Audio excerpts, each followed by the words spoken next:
이제 오늘 데살로니가서 세 번째 시간인데요. 세 번째 맞죠? 네, 세 번째 시간인데 제목이 복음이 삶을 바꾸는 방식에 대해서 우리가 말씀을 좀 보도록 하겠습니다. 우선 첫 절 6절을 한번 볼까요? 6절 또 너희는 많은 환난 가운데에서 성령의 기쁨으로 말씀을 받았다. 자, 우선 우리가 시대적 상황 속에서 이 본문을 이해를 해야 이 의미가 정확하게 전달이 될 수가 있습니다. 도대체 데살로니가 성도들은 많은 환난이라고 표현을 했는데 그 환난의 종류가 뭘까? 어떤 환난일까? 환난도 여러 가지가 있을 수 있잖아요. 그 시대를 돌아가 보면 지난 시간 그 앞서 서론 시간에서도 언급을 잠깐 했지만 이 데살로니가라는 지역은 여러 로마 제국하의 식민지 도시로서 가장 충성스러운 도시입니다. 항구 도시라고 그랬죠. 해서 로마 정부로부터 모든 혜택을 누렸어요.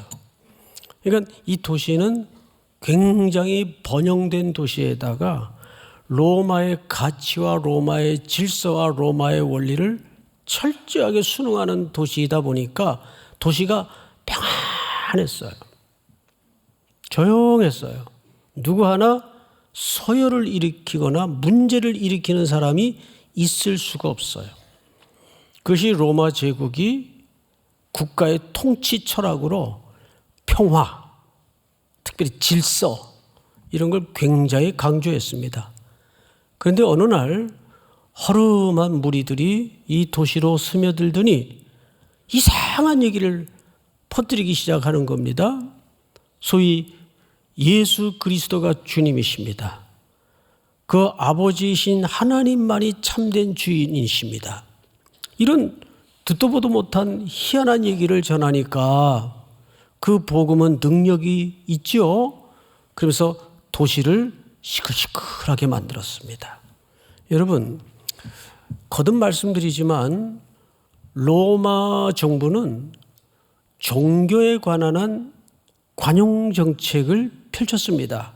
뭘 믿든 우리가 상관 안 한다. 단 그것으로 인해서 사회가 질서가 무너지고 시끄러워지면 그건 용납하지 않는다. 그래서 사도들이나 성도들이 핍박을 받았던 이유는 복음을 믿었기 때문에, 예수를 믿었기 때문이 아니라 그 복음과 예수를 통해서 사회가 시끄러워지니까, 로마의 질서와 로마의 평화가 깨지니까 그것을 용납하지 않다 보니 고문을 겪고 투옥이 되고 환난을 겪은 겁니다. 자, 이렇게 데살로니가의 복음이 핵폭탄급의 복음이 떨어지다 보니까 도시가 술렁술렁해져 가기 시작합니다. 그러면서 로마 정부로부터 매우 가혹한 핍박이 가해집니다. 몇 가지 핍박이 있는데 첫째는 도시의 번영과 평화를 무너뜨려서는 안 된다. 그리고 가이사만이 주님이신데 저들은 예수 그리스도라는 사람이 주인이시라고 하니 이거는 용납할 수 없다. 이들이 체포가 됩니다. 매를 맞습니다. 고난을 겪습니다. 더 현실적인 문제는 이들에게 목숨의 위협과 삶을 영위할 수 있는 물리적인 경제적인 핍박이 처절하게 가해지기 시작합니다. 여러분, 우린 지금 그 상황을 글로 읽고 이야기를 좀 듣고 있지만 이것이 우리 일상에 나에게 현실로 밀어닥쳤을 때 만만했겠어요?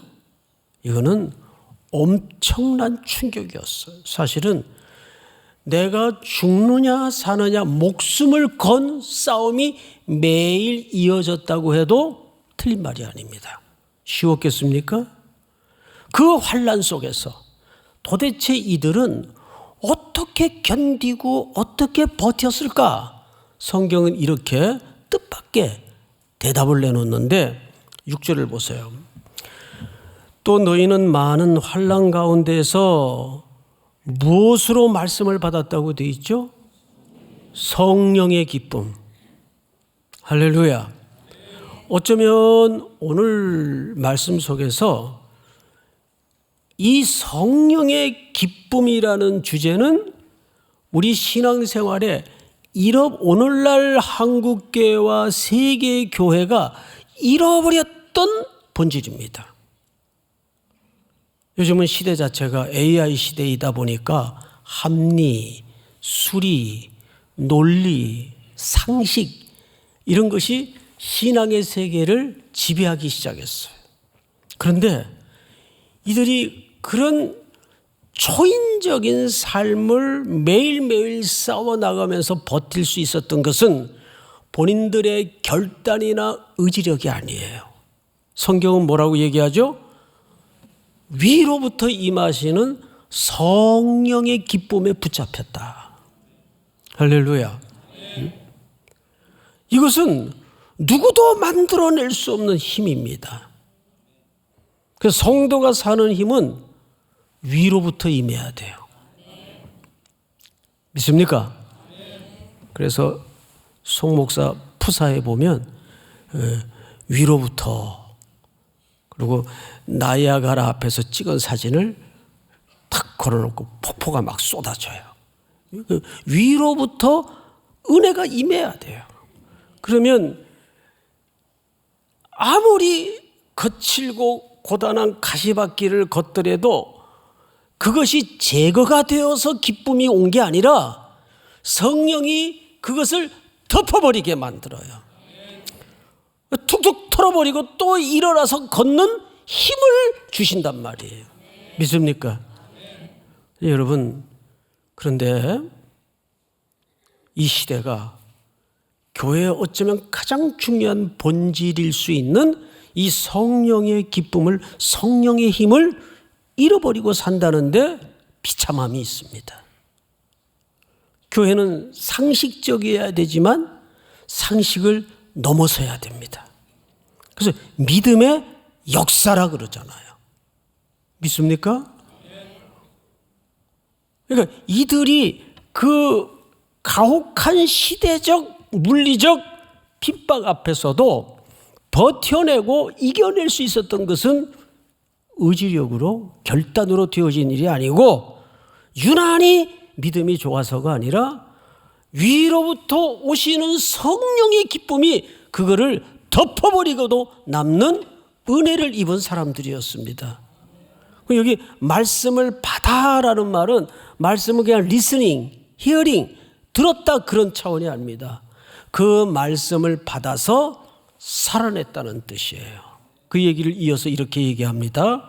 6절을 잘 보시면 기쁨으로 말씀을 받아 우리는 누굴 가리킬까요? 바울과 사도들을 가리킵니다. 우리와 주는 누구를 가리킬까요? 예수 그리스도입니다. 주를 어떤 자가 되었으니 미메타이, 본받는 자가 되었다. 여러분, 이것은 그냥 본받는 자라는 말은, 이 미메타이라는 말은 흉내내는 자가 되었다라는 의미예요. 단어적으로는 흉내를 내기 시작했다. 데살로니가 성도들이 복음을 듣고 나서 그 복음을 전해준 그 바울과 사도들의 삶을 보면서 흉내를 내기 시작했단 말이에요. 그런데 이것은 단순한 흉내를 내는 게 아니라 근본적인 변화, 예를 들어서 삶의 틀과 양식과 전인적인 내면의 가치관과 세계를 완전히 바꿨다 그 말이에요. 누구를 보고? 사도들을 보고. 그런데 그 사도들은 누구를 보고 그런 삶의 세계로 바뀌었을까요? 예수 그리스도를 보고. 그렇다면 데살로니가 성도들이 복음을 받자마자 미메타이, 흉내를 내기 시작했다는 말은 결국 누구를 흉내내기 시작했다는 뜻입니까? 예수 그리스도를 흉내내기 시작했다는 뜻이에요. 굉장히 중요한 복음의 확장의 방식이에요. 우리 교회도 이제 청년들 어떻게 신앙생활을 시작했나 이렇게 들어보면 압도적으로 어느 간사님 신앙생활 하는 걸 보고 배웠어요. 또 어떤 분은 지금은 장로님이 되셨지만 어느 장로님 이끌림을 받아서 그 장로님 신앙생활 하는 걸 보고 교회를 따라다니다 보니까 여기까지 왔네요. 자, 일본 속담에도 그런 말이 있죠. 아들은 아버지의 등을 보고 자란다. 그러니까 세상 사람들은, 복음을 모르던 사람들은 예수 믿는 사람들의 삶을 봐요. 아, 저렇게 사는 게 맞는 거구나. 뭐 싫어하고 비아냥거려도 진리의 삶을 들여다볼 때는 그 사람들 뜨끔거림이 있단 말이에요. 오늘날 한국교회가 욕을 먹는 것은 복음에 대한 거부감도 당연히 있겠지만, 예수 안 믿는 사람들 입장에서는 복음에 대한 거부감도 당연히 있겠지만, 더 가슴 아픈 건, 자존심 상하는 건, 속상한 건 뭔지 아세요? 그리스도인들의 표리부동한 삶의 이질감 때문입니다. 저 사람들은 뭐 말은 저렇게 해도 온갖 뉴스에 흉흉한 뉴스거리에 안 빠지는 적 없더라. 할 말 없는 거예요. 이걸 아셔야 되죠. 그래서 우리는 복음을 전하는 매체예요. 우리 존재 자체가. 그렇죠? 매체는 메시지입니다. 우리가 설교를 하거나 설교를 듣거나 그 말씀이 어디서 완성이 되고 어디서 해석돼야 됩니까? 삶에서 완성이 되고 삶에서 해석이 돼야 됩니다. 이게 안 되니까 이렇게 골목마다 십자가의 숲을 이루고 있지만 한국교회는 어쩌다가 시대적 빌런의 자리를 대신하고 말았어요. 너무 자존심 상하는 상황입니다. 대다수의 한국교회는 그렇지 않는데 여러분, 그래서 오늘 우리와 사도들이죠, 주를 예수 그리스도입니다. 본받은 자가 되었으니 누가?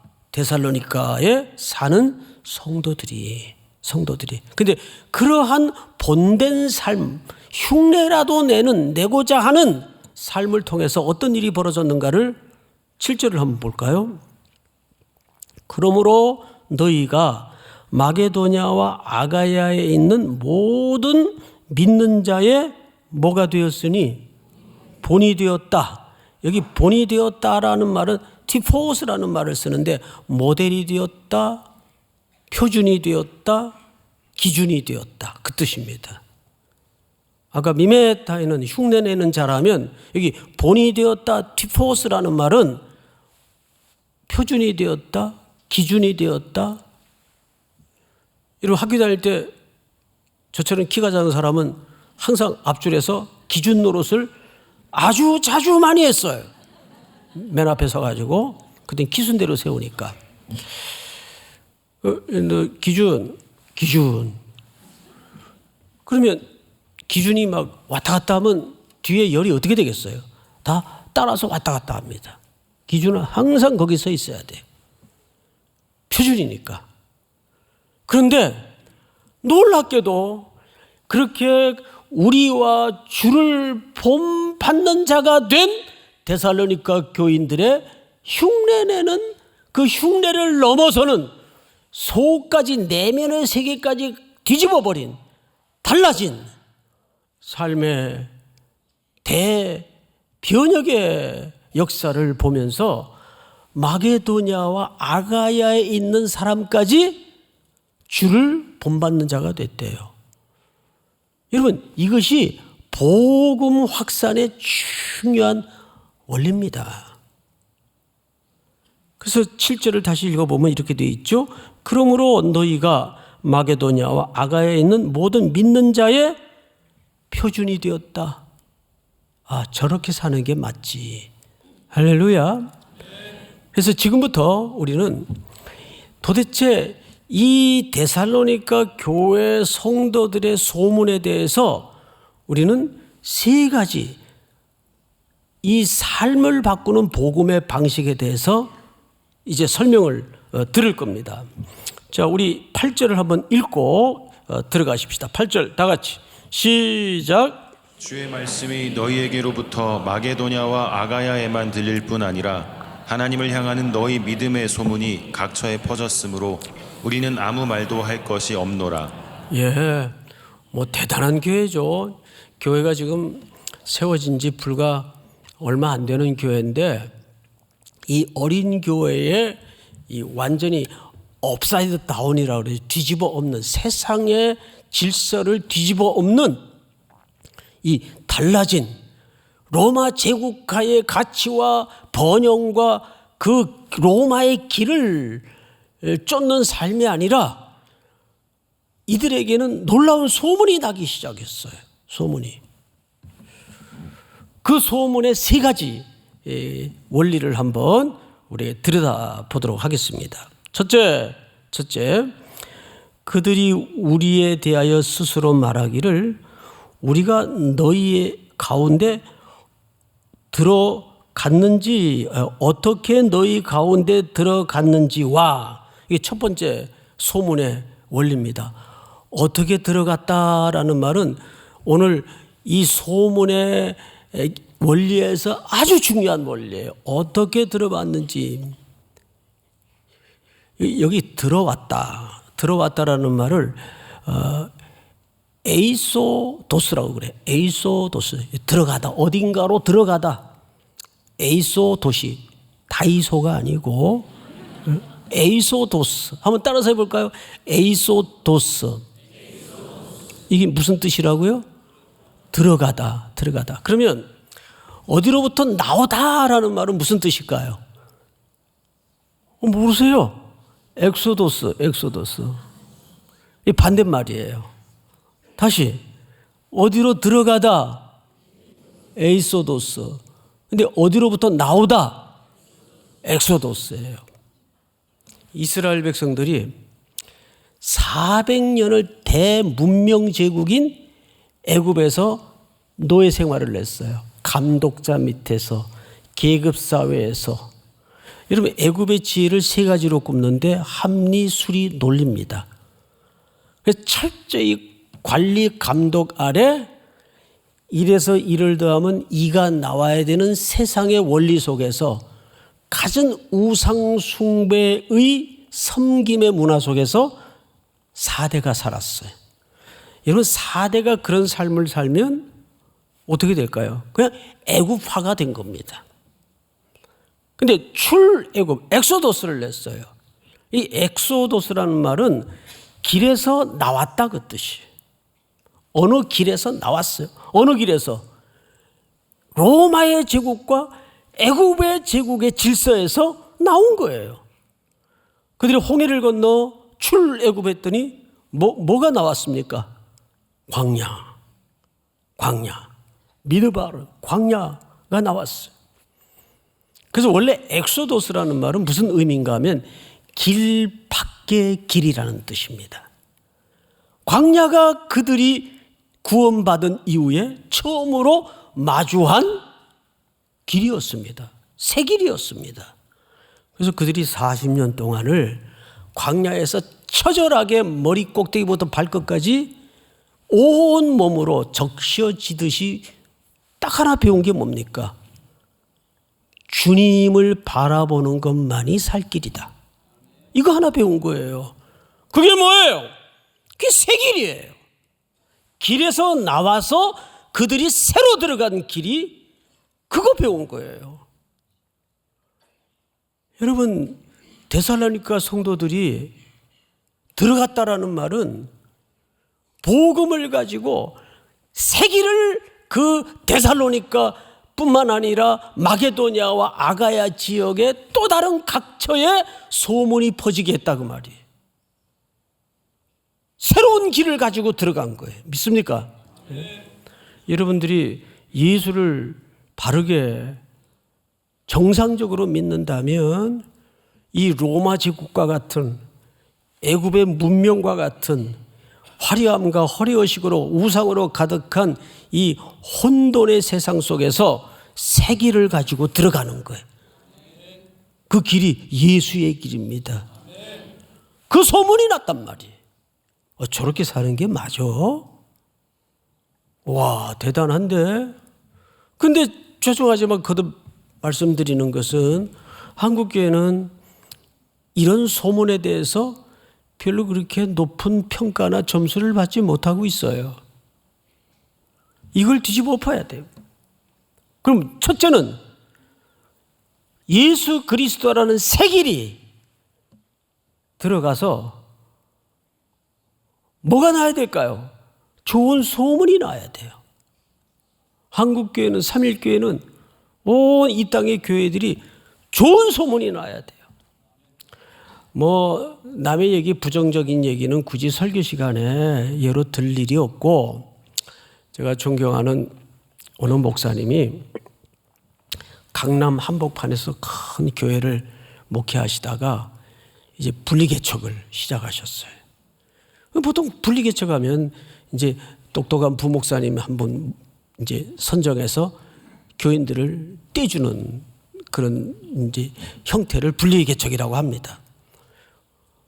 뭐 그것도 대단한 거죠. 근데 그 교회는 1,500명이 넘으면 분리개척한다 해서 분리개척의 첫 시범으로 부목사님을 선정해서 내보낸 게 아니라 담임 목사님이 개척을 해서 나가셨어요. 담임 목사님. 근데 저는 이제 내년이 은퇴니까 시간이 없어요. 그러고 싶어도. 진작에 좀 한번 해볼 걸. 예? 그러니까 그렇게 건강하게 목사님이 아예 그냥 저 지방에, 그러니까 그때는 그 용인이라는 데가 뿔 빠진 데였어요.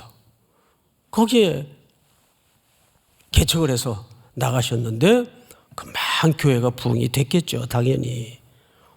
그런데 보니까 젊은 부부들이 대부분이에요. 그쪽은. 그래서 교회 다음 세대를 위해서 공간이 있어야 되는데 도저히 임시 건물, 임시 처소에서는 안 되겠다 싶어가지고 교회를 건축하기로 이제 의견을 모았습니다. 그리고 그 머물던 땅은 본 교회에서 사준 땅이니까 나중에는 그 땅값을 돌려줘야 돼요. 그리고 이제 건축도 해야 돼요. 근데 그 땅을 내놨는데 세상에 땅값이 그때 이제 그 용인 쪽에 바람이 불 때예요.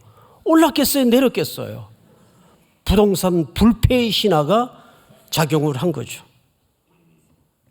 그래서 무려 차익을 봤더니 40억가량이 차익이 난 거예요.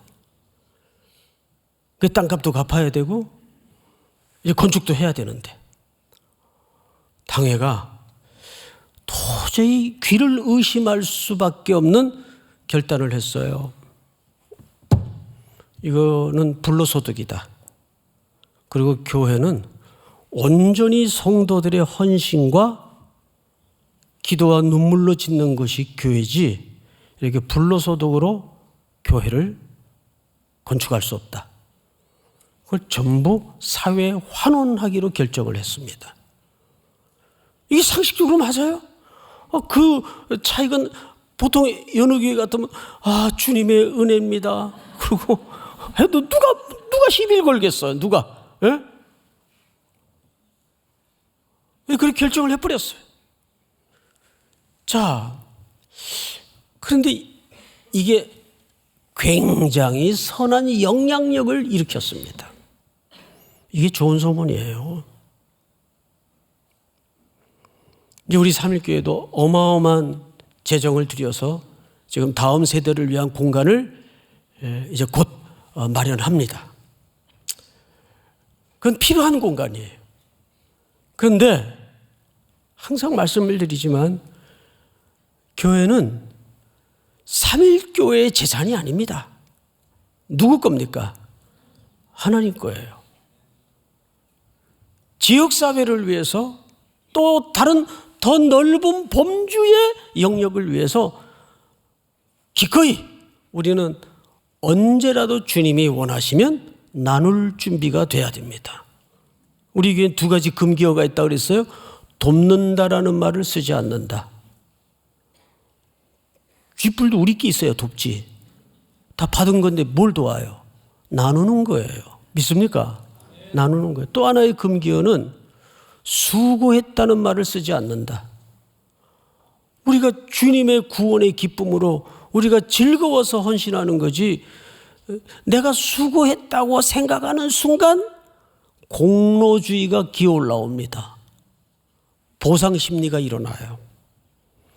우리는 전부 예수 그리스도의 보배로운 피로 덤으로 사는 인생이에요. 거저 받은 인생이에요. 믿습니까? 뭘 수고를 해요? 내가 이 교회 40년 동안, 아니요. 오직 교회는 그리스도의 피, 그분의 공로로 서 있어야 됩니다. 믿으십니까? 이걸 철저히 온 교회가 동의하고 지켜낼 때 좋은 소문이 나가는 거예요. 근데 한국 교회는 안 믿는 분들의 평가를 들어보면 싸우는 곳. 그러니까 어느 전철에서 막 두 사람이 다투니까 어느 할아버지가 딱 소리를 질렀어요. 야 이놈들아, 여기가 예배당인 줄 알아, 쌈질들하게. 이게 얼마나 자존심 상하는, 만들어낸 얘기겠지만 그런 시선의 대상이 되고 마른 거죠. 한국교회가 좋은 소문이 나도록 기도합시다. 믿습니까?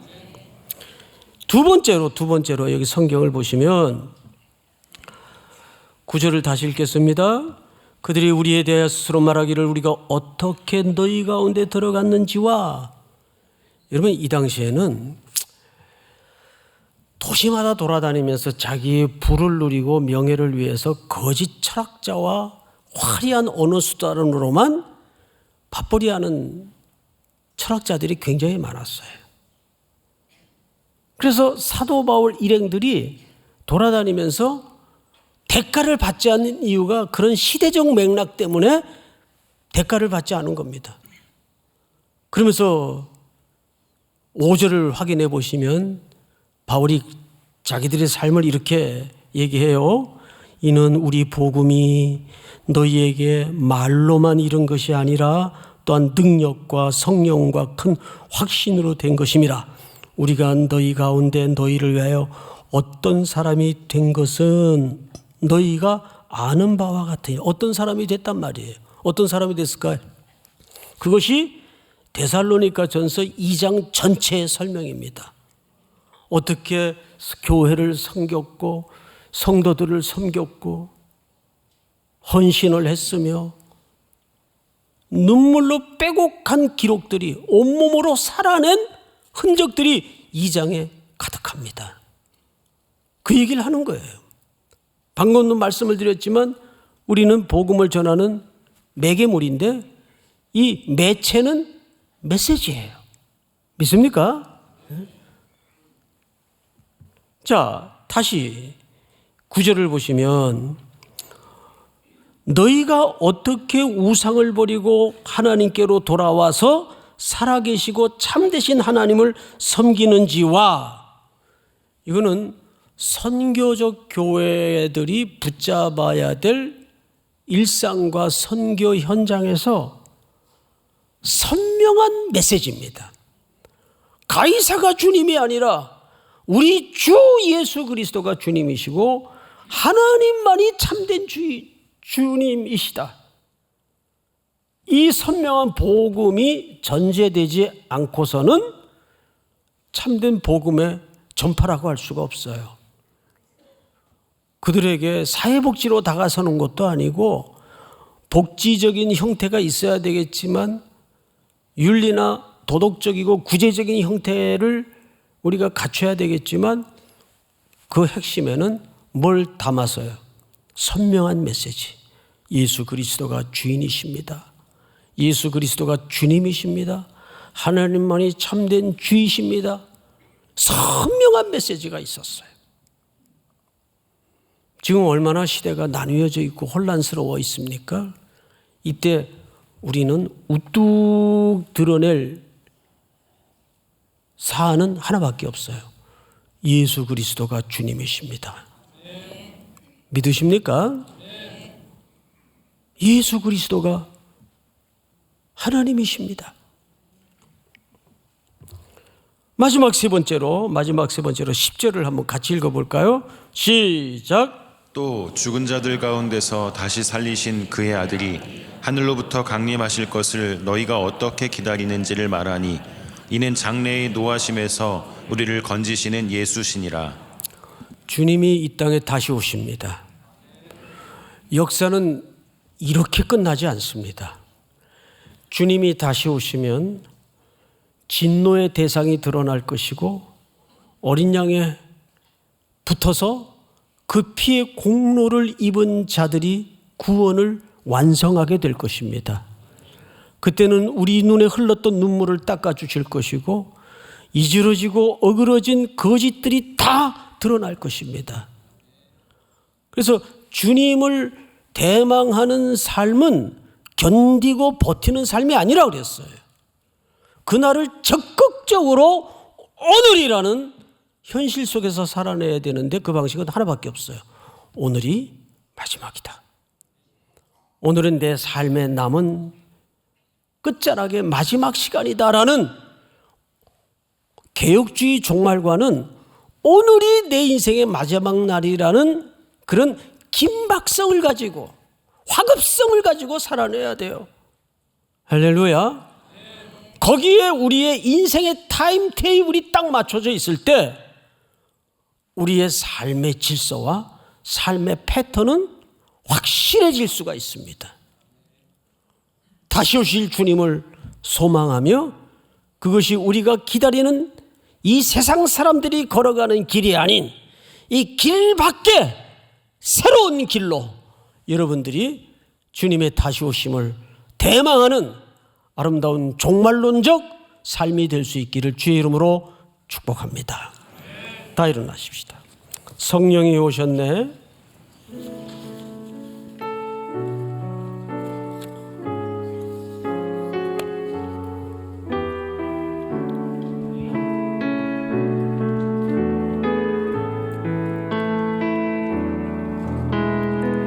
허무한 시절 지날 때 깊은 한숨 내쉴 때 그런 풍경 보시며 단식하는 분이 있네. 그와 같이 우리를 버려두지 그와 않으리. 같이 너희를 버려두지 않으리. 내가 너희와 영원히 함께하리라. 영원히 함께하리라.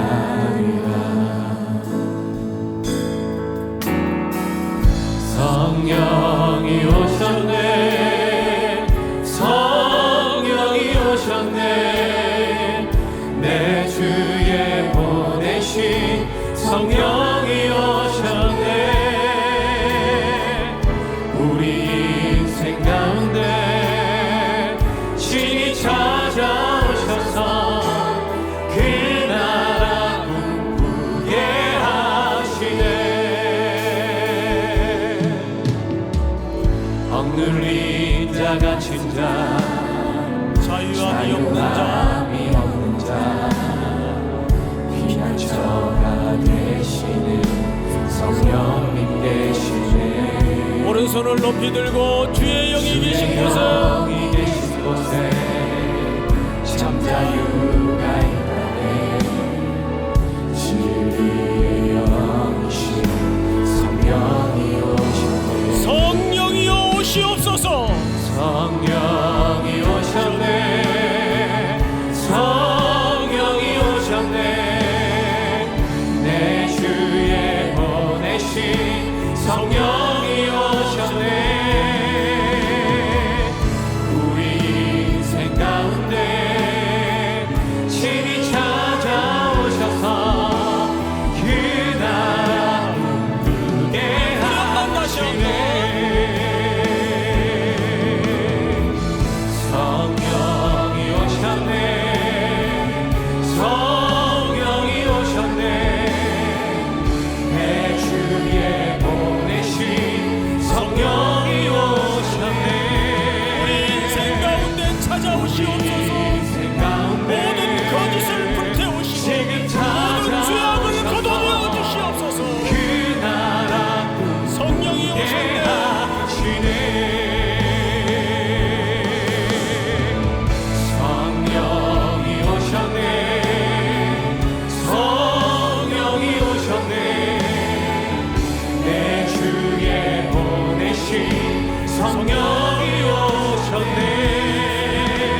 서신 채로 기도합시다.